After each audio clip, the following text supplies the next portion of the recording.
Papa wada woman. Obi kasa nyamesom pa de nyamesom pa de na nipa ya e kire se we de nyamesom papa. Okay. Obi tuni nyu se nyamesom pa apinie wo eno na fa so sa nyom ne nyamesom pa ya na otwi ya adwe de ko ahweye bi ni muso. Okay. Nyamesom pa endafo.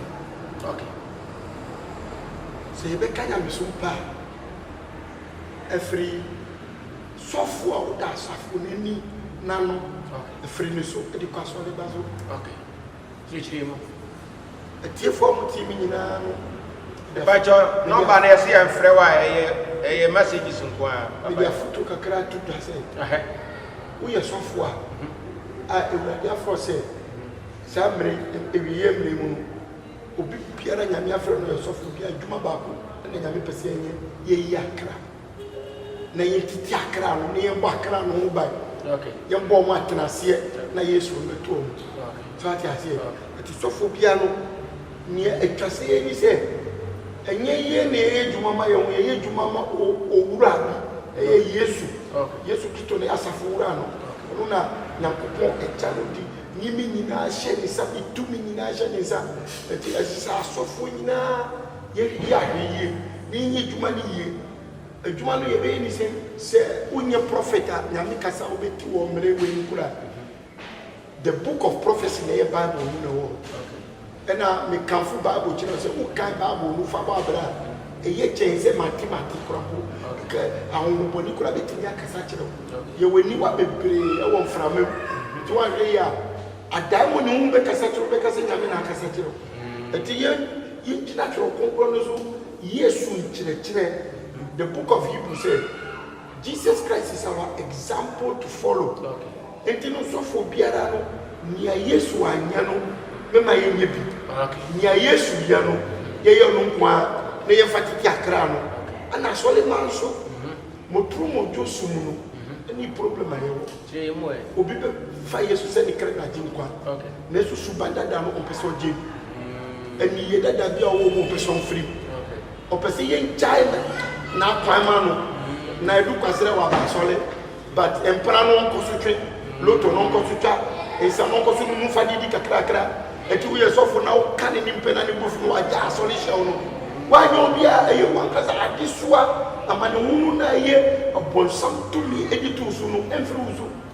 Enu ni problem ayewo eti no se esinya mesumu pa Bible can say me Ephesians chapter 6 verse 10 says, finally, my brethren, be strong in the Lord. Okay. Be strong. Strong in the Lord. You know, Pachire. So what be you Christoni? Now what for you so can wa jinkwa. Ma wadisu ya ndoso.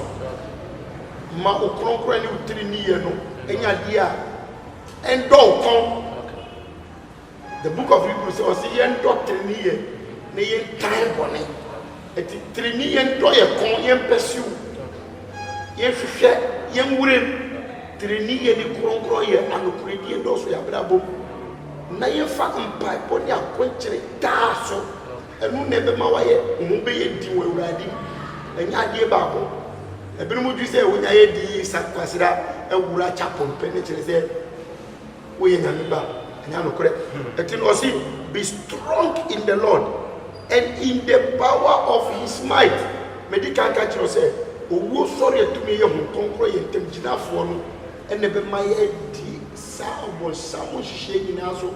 Okay. I say, you see, in the power of his might. So what I say, to me, I need you to throw woman, a young conquer to me, and no never carry once and ye didn't believe. But the year, yes, young, a year who body. Chiri kompon pa ya no kompon tu mini be pa ya so na shouting tieni osaka of verse 11 o say put on the whole armor of God that ye may be able to stand against the wills of the devil. Upon some nyansa ni shishe yeni ni plans ni social ni na ma ko de be ba o shin na ye beti ni agina ye adine sunkuni we ni nyame sumpa we ni nyamesom pa it is obi ko asole na oya so di ni wa asole ni mu ni eye nyamisi hye eye di titi asafo no onu on fa bi embadwama na obadwama tete owia wa ba enu musa no no musa owia wa ba etaloto no taloto pepa ni chen boto no wa ba asole wow eyesa watu what be a point na asema Yesu kache Peter osi Peter wusu na be si masafo asama epun entwi faso eti ni opa kire ni se obi ba Kristo ma obefiri boni mu on sanfa boni ndi agro ama ekwan be bia da na no bon sama sa bia no ana se no